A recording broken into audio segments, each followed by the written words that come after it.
I would like to call on Andre's higher self, please. Yes, yes. Thank you. Thanks for coming back again today to have a conversation with us. What's happening to his body? Is there anything that you can help him with today?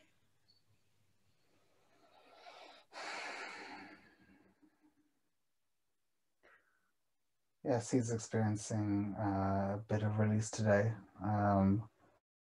It has been made difficult by his decision to eat lots of pizza. This has not helped the processing of energy and the release of energy. But it is happening even still. So that is really all that has been happening today. It's nothing significant, nothing too much.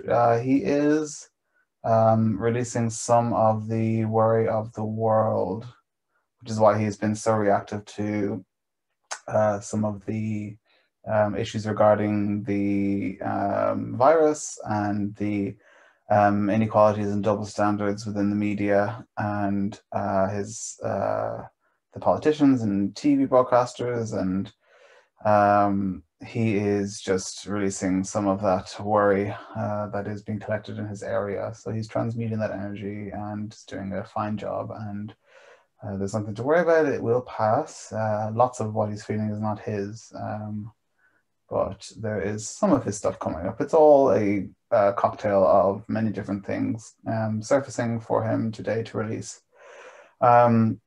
We are also helping him to release some fine-tuned little bits before he goes back to work next week. This will make his experience easier as he heads back into working around the public. Yes, he's quite good at collecting other people's energy, isn't he? Yes, it's part of his purpose. He has been taught and told to block that, to perform rituals that block himself from receiving that energy. But we have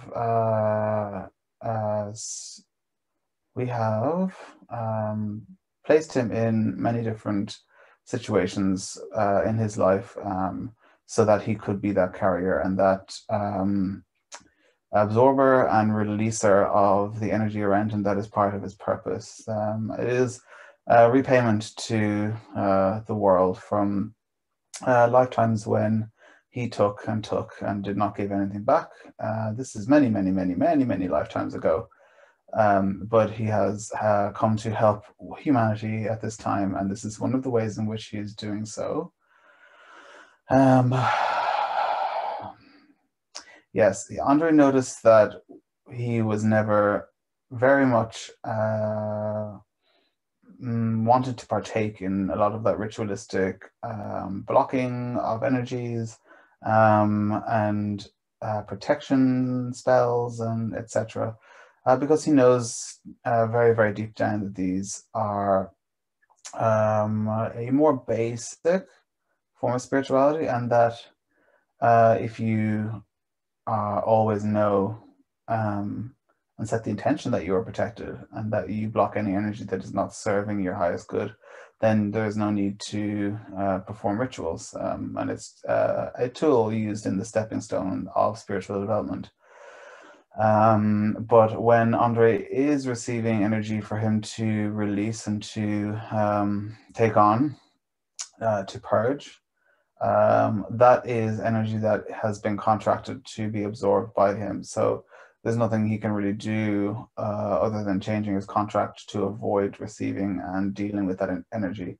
And he's doing a great job. It just, on the surface, it looks like he's not doing very well and that he's allowing energies to attack him, etc. But this is not the case. It is merely part of his contract, and all is well and all is going to plan and all is taking place as it is meant to be. Fantastic. Thank you. So that is good to know. And thank you for helping him be prepared for next week. It's really nice. So thank you so much. Subconscious, we were wondering if we could go and explore the lifetime where he was a violinist. Is that even the word? When he played the violin? Yes. Um, so yes, Andre was a musician. He's been a musician for many, many, many, many lifetimes. This is part of his soul essence is music, and it is how he thinks. It is how he uses his psychic abilities. It is music. So his heart hears music. He sees music. He feels music. He speaks through music. And it's all a sort of underlying hidden language within him that is used in every aspect of his existence. He is, you could say, if Andre's soul could be converted into anything, it would be a musical note. So this was one of his lifetimes where he was a musician, and he was very much a struggling musician, and he he was performing in on the streets. He was not homeless, but he was not by any means wealthy. And he was asked to join a string ensemble on the Titanic. And the people who were in charge of the Titanic, who knew that it was not quite the real Titanic, and that the probabilities of it sinking were extremely, extremely high. The musicians were chosen from the poorer parts of the musician world. So he was asked to perform on the ship, and this was a huge experience for him. He was delighted to be offered money to be able to play on the grandest boat ever to sail the seas. And he did that. He played in the first class lounge. He did not have first class accommodation. We're showing him a special place that all the staff lived in. There was a staff quarters, which was likened to the third class, but was slightly better kept, and they were able to receive the second class food. So it was a very good option for him. And he had to leave his family, and he was very upset by this. He was dating somebody long term. And they were both quite rebellious. And we're showing him a son as well, that they had a son, and the son was left with the girlfriend while he went on this incredible experience. The idea was for him to move to America and to try to make it in America, and then the child and the girlfriend would go with them. And this is not the case. There was one evening when he was playing at a first class reception. And all of a sudden there was a big bang, a big crash. And the people on the Titanic were saying, all is fine, all is well, carry on with your dinner. And as the boat started to become more damaged and sink and it started to get to a point where there was, where it was definitely going to sink. The musicians were told in the lounge to play through it to keep the people calm. And there were many first class passengers who did not believe at all that the ship was going to sink, because it had been marketed as the unsinkable ship. So they carried on with their drinks. And Andre's intuition was very good, and Andre knew that it was sinking. He knew that this was not good, but he was so much under the how do you say, under the guise of having to work, be a face of the first class lounge, that he continued, as they all did. And they got to a point where it was very obvious that things were not good. So the first class lounge cleared out, and So did the musicians, and they got to the top deck, and as the ship started to crowd on the decks, and there were crowdings of people trying to get to the boats, Andre would, along with his fellow musicians, play bits of music to keep people calm. Then they did it on their own merit. This was Andre's purpose in that life, was to be in this moment where he would be able to offer calm and peace and warm and loving energy to the people in a frantic state. And unfortunately, Andre did not survive that. He, as the Titanic sank, he fell from a great height and died on impact. And this is why he is so afraid of heights right now. We are showing him a great height, and he's not liking the visual. It's making him very uncomfortable. So we're releasing some of that worry and fear, and that is more or less the entirety of that lifetime on the Titanic. Goodness. Okay, thank you. And when he passed, did he get to see and understand why the purpose of that ship needed to be sunk?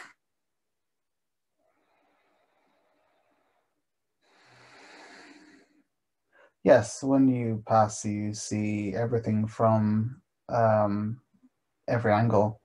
You get to look at your own life and the purpose of your own life, and you also get to see the purpose of those around you that you came into contact with and learned lessons with in each lifetime.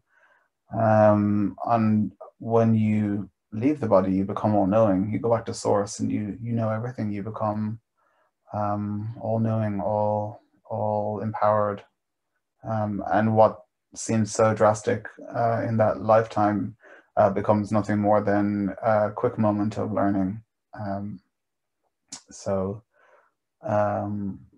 But unfortunately, when you move back into another life, you can carry an imprint of the trauma held from previous lifetimes, so that you can work through them and repay karmic debt, or work through some of the lessons that may not have gone as to plan in the previous lifetimes.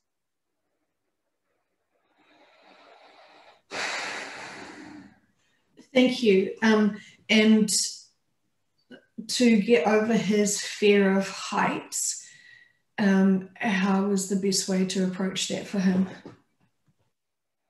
It's not necessary for him to get over his fear of heights. There's going to be no point from now until the shift where he will be faced with a great height. So it is just the soul's memory. It's nothing to do with karma or anything like that. It's merely just like when you look at a soulmate and you think, I recognize this person. There's something about this person that I just feel like I've known my whole life. It's that same type of energy whereby he just is standing at a great height. And we're showing him again, and he's finding it very comfortable. Where you just look at a height and you think, this is scary for a reason. I unconsciously remember why this is scary. Not to mention just being at a great height for anybody is quite scary. But there is a triggering of that memory on a very, very deep soul level. Subconscious, will that still be triggering him on the new earth? No. Oh, fantastic. And so all of the trauma and trauma that people have had experienced in all the other lifetimes, will that fade away when people get to the new earth? For the most part, yes, but it all depends on what each soul has chosen to bring with them to learn on New Earth.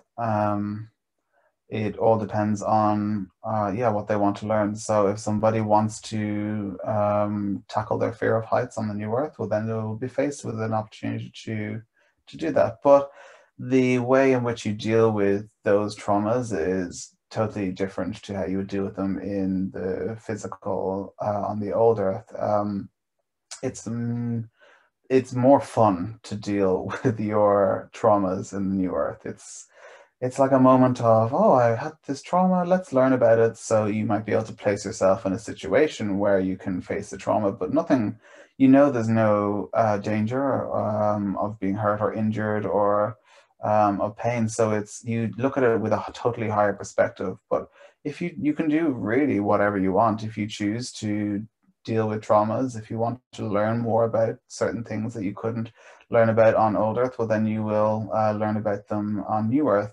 For the most part, though, people who have big traumas to deal with, things, massive karmic debts, very extreme lessons that they need to learn, for instance, murder, robbery, incredible pain, if they do shift, will go to another place where they can learn those lessons in a more physical way. Fantastic. Thank you so much. And getting back to the Titanic, what was the purpose of humanity needing to experience that event? One of the big purposes of it was that when people heard the news, heard of the lack of preparation with regards to the lifeboats, was told that only women and children in first class made it out, saw corruption within the system. It opened people's eyes. People were very much made aware of the inequalities between the classes. And this was a big lesson at the time because the class system was so prominent, so much more than it is today. If you were a lower class citizen, you were muck and you were not seen as a member of society. It taught humility to those with money who thought that they were immortal and could not be hurt because they were so protected with their money and their lifestyles that nothing could really touch them. But it just goes to show that we are all in this life immortal in the physical, and that it doesn't matter what class you are, what race you are, what religion you are just as susceptible to death, you are just as susceptible to injury, and just as susceptible to a ship sinking. Now, in many ways, the first class people who did survive were saved by their money. But on a broader spectrum, it was brought to light that you were not even the greatest and best built ship in the world that cost all this money and housed all the richest and finest in the world could sink. It showed the potential instability in life, and that it is to do with nothing, is nothing to do with your class or societal impact or your money. Thank you. And was it an accident that it hit the iceberg? It was an accident, but it was not really. It was not the ship that was meant to be sailing that trip. The finishing of the, in inverted commas, real Titanic was not completed in time, and they switched the identity of the boat to a slightly smaller boat, and they just sprayed the name Titanic on that and claimed it to be that ship. The Titanic was all hype, propaganda, advertising. It was all to do with money, trying to make money and cut corners. There was there was a feeling amongst the crew on the ship that the ship was unsinkable, and therefore not much care went into the guiding of it at nighttime. Yeah, it would. It was it was like a cocky state, like an arrogant state of, well, I'll just keep it on track as best I can, and if it hits something, it's not the end of the world. It's unsinkable ship, due to all the propaganda. But the makers of the Titanic knew exactly how sinkable it was, as did many of the more educated passengers who were aboard the ship. But back then, societal pressure meant that no one would speak the truth. No one would come out and say it at risk of being ostracized from your society. So it really was just a big bundle of disaster, a hot mess, Andre would say.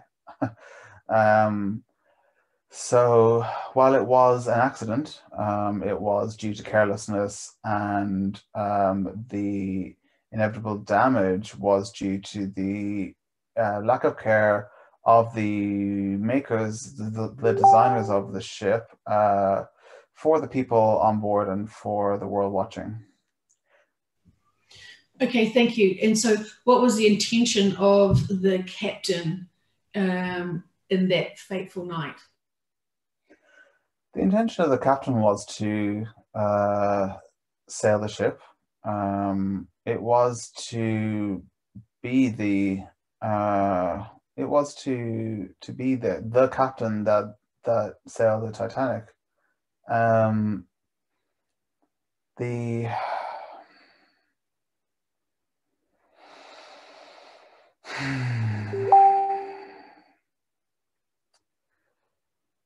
So it's interesting because Andre is seeing the captain having good intentions and wanting to sail, but there's something telling him, like he's seeing, like he was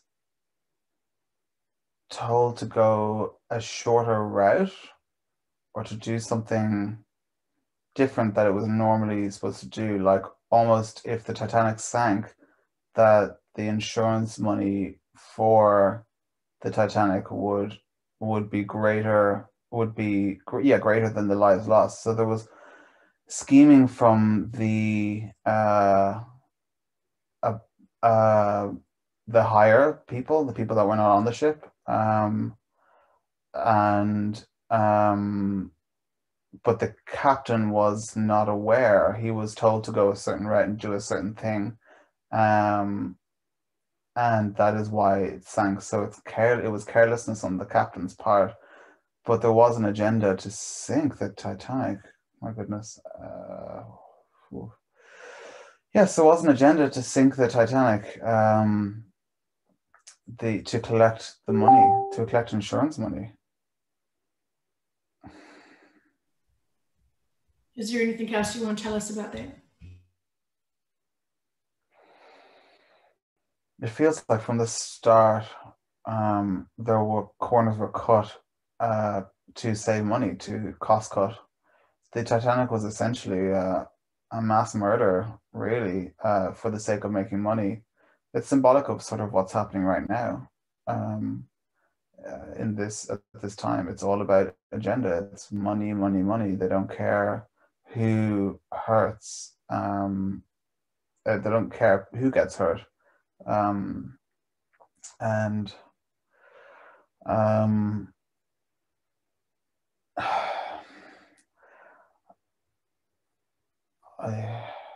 Andre's seeing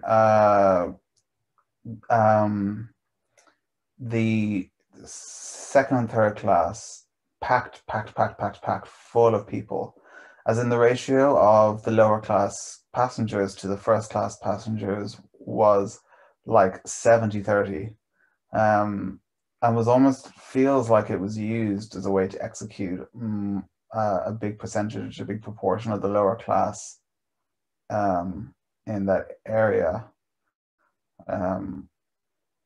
And that's why there were only life boats available for the first class passengers.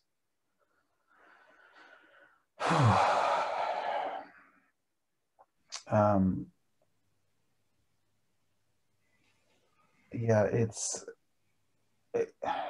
it served its purpose. It's another example of the dark agenda being used by the light to create purpose and to form a purpose, to have a mission. So it woke people up very much at the time to the inequalities between the class systems.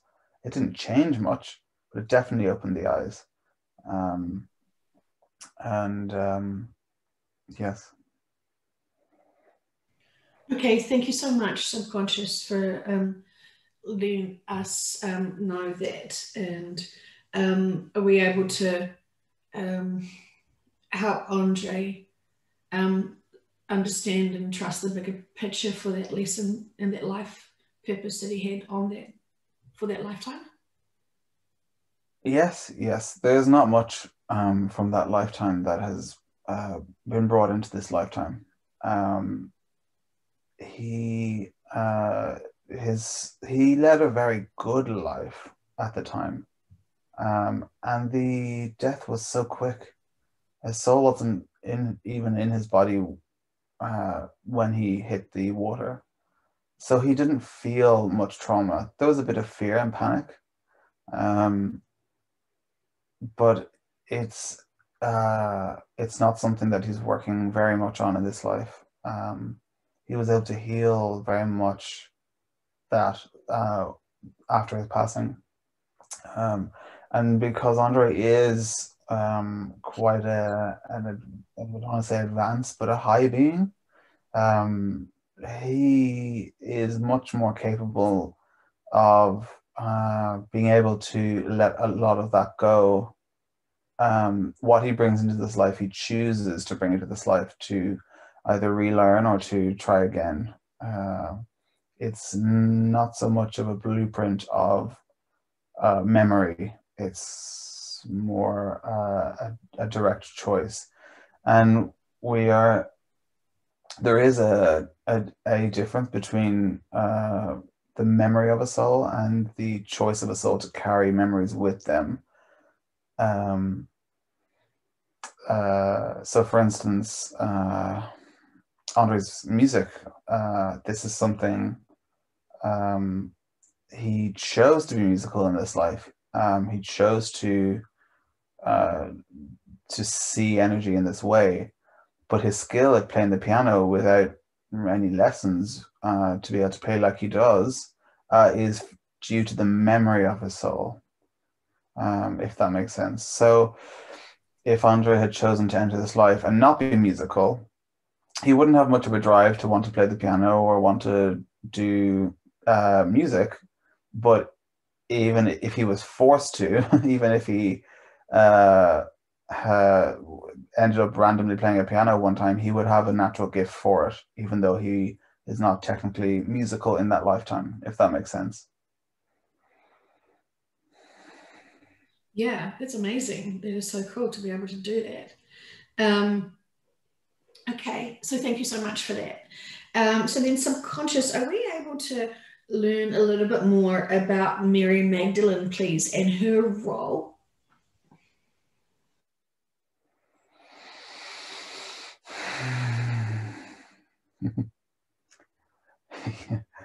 Yes. um,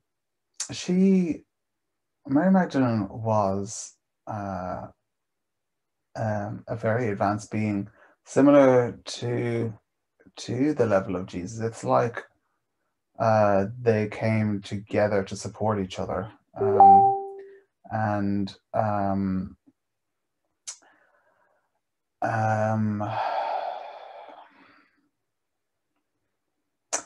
yes, she was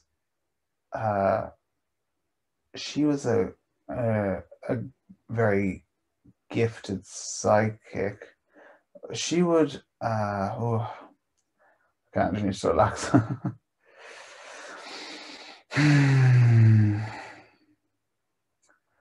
So Andre's seeing I just see a fountain, or like a water bath, and he's seeing Mary Magdalene on the edge of the water bath, blessing people. So she's taking the water from the bath and she's dabbing onto the, splashing onto the foreheads and blessing people. So it's like Jesus would stand and be the main event, but there would be two lines of people. So those who couldn't get to Jesus would go to Mary, and so on. So it was like Andre, it's like she was his lovely assistant. You know, he was the magician and she was the lovely assistant, and together they had the show, if that makes sense. And we don't mean show literally, but it's that sort of relationship. Uh, Jesus and Mary Magdalene knew each other as children, and Mary Magdalene, okay, Mary was taken from Jesus, taken out of his life because Jesus was actually quite mischievous in his childhood. And the two were not able to play together, but they are soulmates, and it was meant that they would go off and to create their own lives, develop their gifts, and become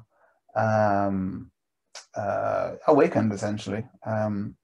You know, because no one enters this planet as an awakened being. It's a process that happens, and it can happen when you're a very young child, or it can happen when you're a very old adult.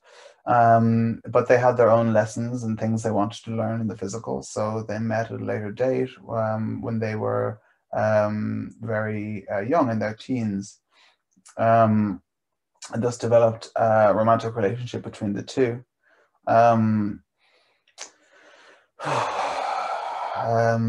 Mary was the more boisterous of the two. Mary would be the one that would, I'm just seeing her like say, just loosen up, like let it go, let it go.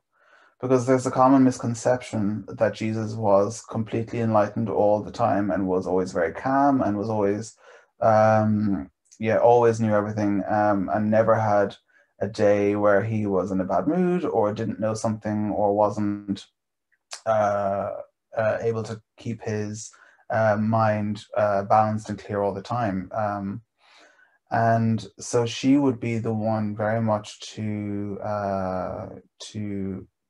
get him to loosen up and have more fun. So that was why they worked so well together, because they were totally opposite from each other. She was more focused on blessings and spells and more of the theatrical side of things, whilst Jesus would have been very much quite laid back, or not laid back, calm, not hyper. He wouldn't have been very upbeat in the way he came across to people. So they were the perfect duo, and they never lived together. They lived very close to each other, but they were both celibate throughout their lives, as to hold the energy, the creator energy within them that kept them, kept their gifts sort of like supercharged, if that makes sense.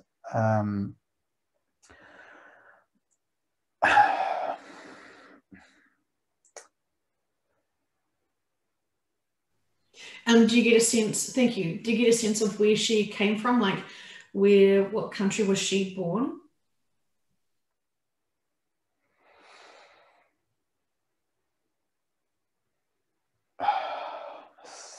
Israel is coming to Andre's head. Israel. Lovely. Thank you. Um, and what else would we be able to know about her? Um, what happened after the crucifixion for her? She very much carried on the message um, of oneness, and helped people to develop and awaken their spirituality. Um,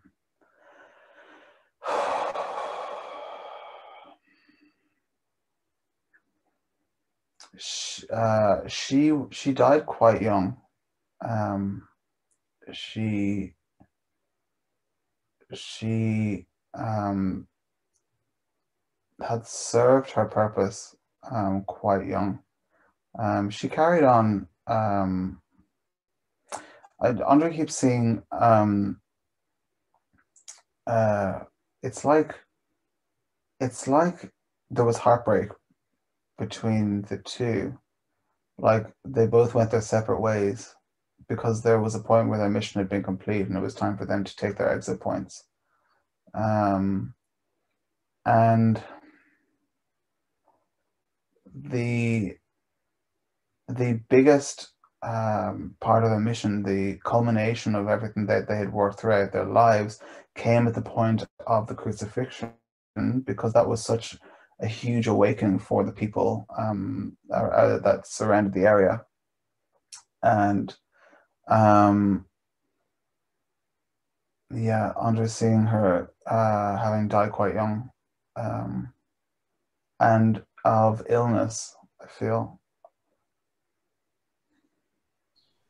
Thank you. Can we call her in so we can ask for her message to humanity?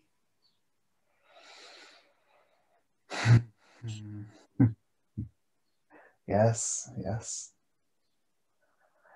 Hmm.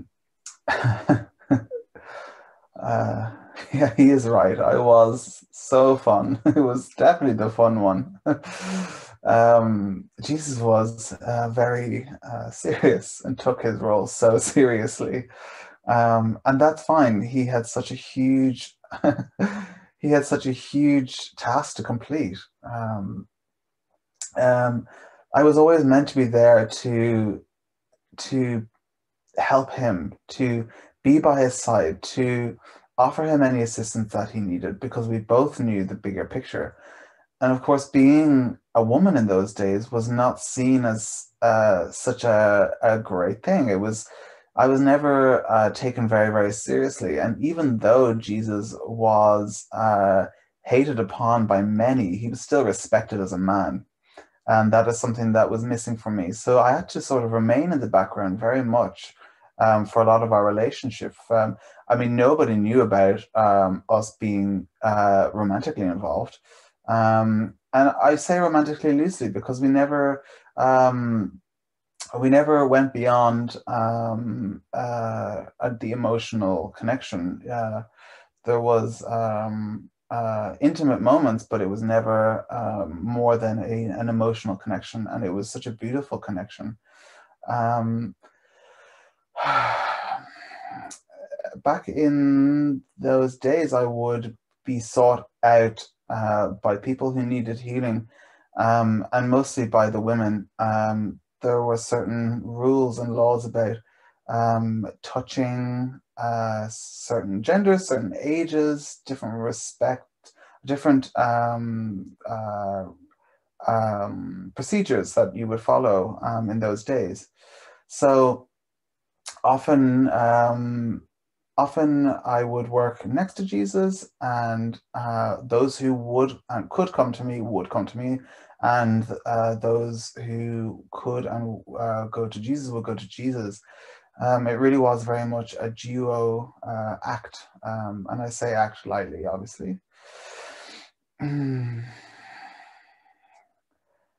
It is important for humanity to be where it is right now, because it is similar to the way it was back then. And this is why you're hearing and we're being referred to the second coming of Jesus, because it is just a heightened version of what was happening back then. And there are many people, prophets, just like Jesus on this planet right now, who are being looked over, who are not being taken seriously, and who have come to help the ascension of humanity, the salvation of humanity. And this has happened for since the beginning of time, where there have been people who have tried to spread the word, who have tried to spread love and joy, and have always been ostracized and alienated by the broader community for the sake of their agendas. And don't think that the reptilians are a modern thing. They were just as around back in the time that we lived that life as Jesus and Mary. This is not a new thing. So we have been dealing with this for many, many, many, many lifetimes together. And the end point is now. It has come to the point now where we as humans, but as galactic beings, have performed and learned what we need to learn in most part through all these many, many years of experiencing what we have experienced. And now it is time to take the next leap, the next step into your journey to learn your lessons in the higher dimensions. And we say to you, well done. You have, you may think that you are just in this life, and you do not see the many, many lifetimes, the many, many lessons that you have learned through all your many lifetimes on this planet. And that is why now is the time to move on to your next lessons.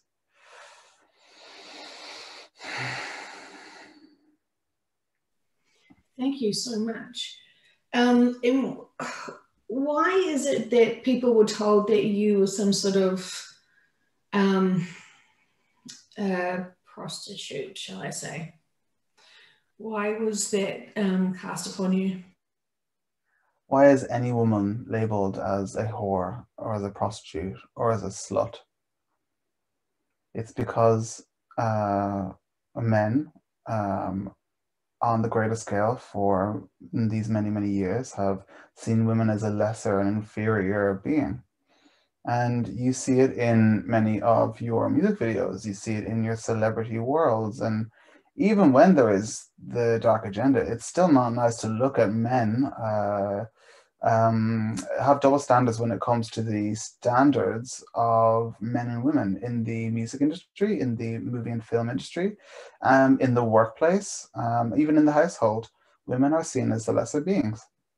And when a woman like me, who was free and enjoyed exploring her body, exploring the world, exploring her spirituality, I was labeled as a prostitute. I was labeled as a slut, as a whore. And this was, this is still going on today. It is nothing different. You may think you all have evolved and changed and grown, but it's still the same today as it was back then. And this is okay. It was my purpose. It was my purpose to try and change the minds of the people, to show them freedom. And I sacrificed much of my life to be able to show people that there is more to life than the physical. That was my purpose. And that's why there was a man, and that's why there was a woman working together. Because there were many women who would not want to go to Jesus to receive healings, to receive information. because of the judgment by the men and the society at the time. So that was my role, that was my purpose. I was the one who would look after and to help those who felt that they were not worthy of Jesus' love, his Jesus' healing, based on the segregations in our society at the time. Amazing. Thank you so much. Thank you so much. And did you have any previous lifetimes on Earth? Yes. Yes, many lifetimes, because I had to learn about the physical. I had to learn and grow and ascend and get to the point where I was able to pass on my beautiful messages of love to the people. Nobody comes onto this planet fully cooked. You always have to learn and grow and teach through experience. And not forgetting, of course, that time, it does not exist like you believe it does. So it's more like popping in and out of dimensions, if that makes sense. So when you're out of your physical, you can choose to enter the past as you see it or the future as you see it. And this might come as a surprise to you. This might be information that you've not heard before, but you can go wherever you want. You can, because it is all happening at once. It is all happening at the same time. And this is why you're able to tap into your past lives, because they are literally happening at the same time. They are all happening. It is not something that the human brain can possibly comprehend at all. So when you say, did we have other lives?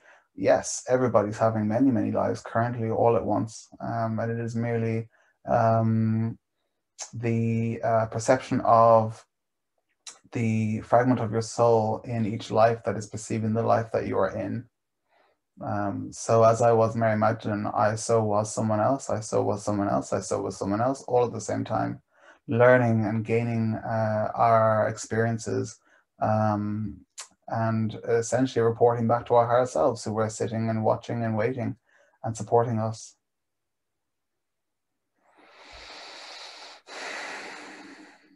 Thank you. Thank you. And in terms of current lifetimes or other lifetimes after your life as Mary Magdalene, what can you tell us about that? Sometimes you want a life where you are just experiencing the physical, but you don't want to have much of a part in its evolution. Sometimes you want to be someone very, very famous in the spotlight so that you can pass on your messages on a broader spectrum and learn greater lessons that way. So I have come back as an insignificant, well, I don't mean insignificant, but we'll say it for the purpose, insignificant being, lived a very normal and quiet life. But I have also come back as royalty. I have come back as a tree. I've come back as a bird. It all sort of depends. Sometimes the soul just likes to pop in and say hello, because when you're out of your body, you miss the body. You want to go back and feel the physical again. And it's probably hard to understand as a human being because it is so hard in this life. It's so hard. But your higher self always wants to experience the physical. And that's why you on Earth are so envied by many dimensions. Because and we use envy lightly as well, of course, but it is such a wonderful experience to feel the physical, and just by speaking through this vessel, I'm feeling his physical, I'm feeling the physical, I'm remembering what it's like to speak, I'm speaking with a language. I'm sure you can hear the excitement in my voice for just being here. It's such a wonderful and joyous opportunity for me. So I'm making the most of it.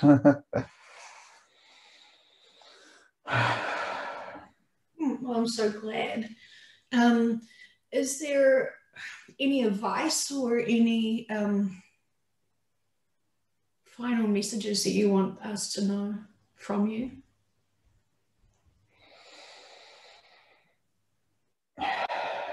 Yes. Yes. Don't take life too seriously, remembering that it's all a game, and remembering that it's all just playing out, so that your soul can learn and grow and experience. So while we understand that it's hard in this lifetime, um, it is something your soul has chosen. So have fun with it. Enjoy these last few weeks before this great shift. Do the things that bring you joy. Take it seriously, but also have fun. Don't take it too seriously. That is the best advice I can give. That's who I was. That's who Mary Magdalene is. It's the fun giver, the thrill seeker, the lover of life. And I'd like to pass that energy onto all who's listening, all the people who are listening to this. I hope that you receive this beautiful energy that I'm passing to you, of love and laughter and exuberance and joy. And it is my gift to you. Thank you so much. Will you be on the New Earth? No, I can come to New Earth to visit if you so want to call me in. We can be there, we can arrange, we can have coffee. But it is not somewhere I will be. I have experienced that dimension many times also. I'm living as energy at the moment. It is to help to be of guidance to many different dimensions. And who need our help and our guidance. I am essentially an archangel. I am Archangel Mary. You can call me if you so choose. Oh, that's so cute. Thank you so much. Okay, so we'll receive you to where you belong with much love and gratitude for the information you provided for us today, Archangel Mary. Can we connect back to Andre's high self, please? Yes. Thank you so much. Thank you, thank you, thank you. Are you able to tell me a little bit about Noah and his ark and the flood? Can you tell us what happened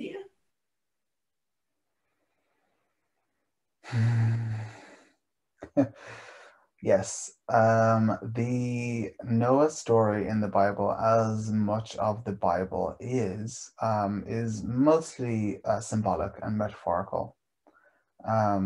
So the tale of Noah is essentially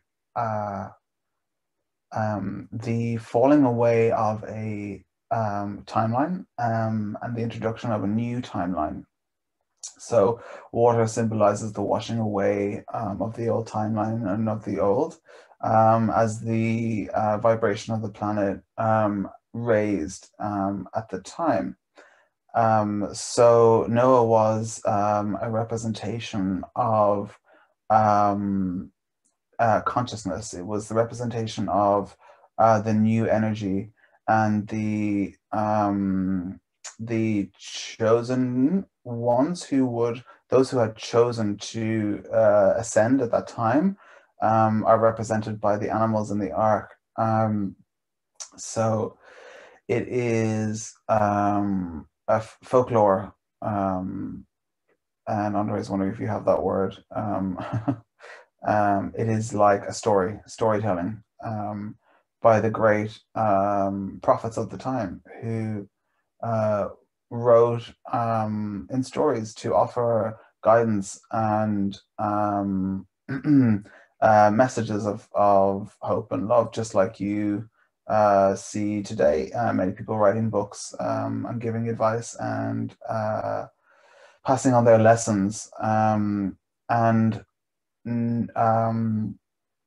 the story of Noah has been changed and chopped and moved around over time through different translations and through many parts of the scripture not being included in the story.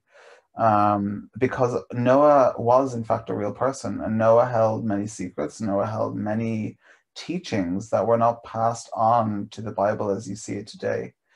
Noah was like Jesus. He was a prophet who came to earth to incarnate, to help people raise their vibration, to raise their consciousness. And that is what he did. And that is why the story of Noah is told. The floods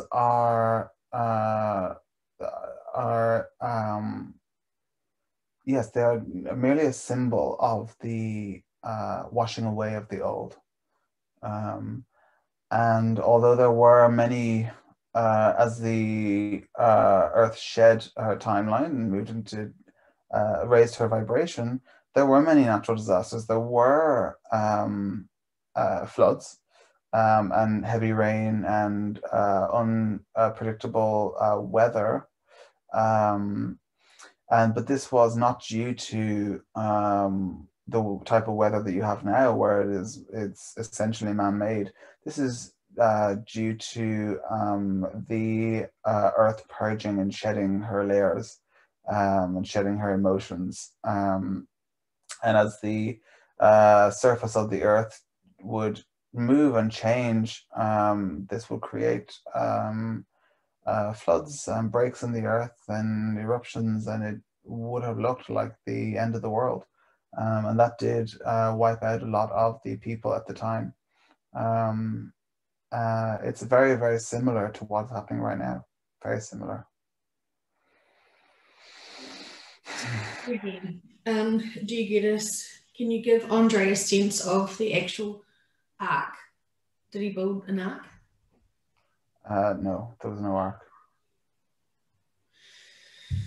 Awkward. Yes, there was no ark. It's simply impossible to do what he did, or what he was told to have done. It is the symbol. It's like the great legends that you speak about, the Greek mythology. It's a similar type of idea where the stories are in some ways true, but are used. The great symbolism is used to create a bigger picture, so that the story is understood in a different way. Thank you. Did Noah have at least a boat? Yes, he had a boat. He had a boat. He lived near water, and he would use his boat to get across the water and to bring food and to bring products to his home. So yes, many people in those days had boats. It was a good way to fish. It was a good way to get around. A lot of people would have lived in secluded areas, only accessible by boat. Okay, awesome. Okay, thank you. Is there anything else you want to tell us about that at all, about Noah and that? What is the actually, no, I changed my question to why is it that every culture on the planet has a story about a flood?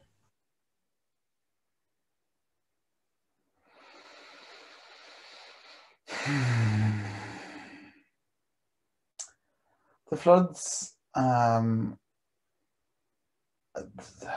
are always symbolic of the washing away and the changing of consciousnesses.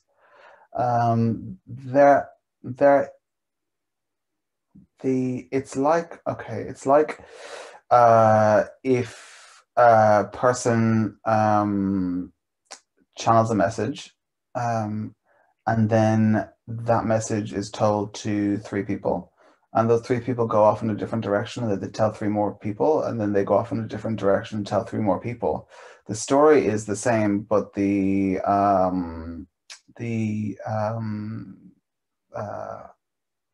the details are different and changed by the perspective of that person. And it is in a similar way. It's the teachings get changed over time. And also it must be noted that much of what you hear is much of what you hear, the stories they are changed. They are coming from one source, and it is just a different interpretation of the message. So it is all the same story, essentially, just told in a different way. Thank you so much.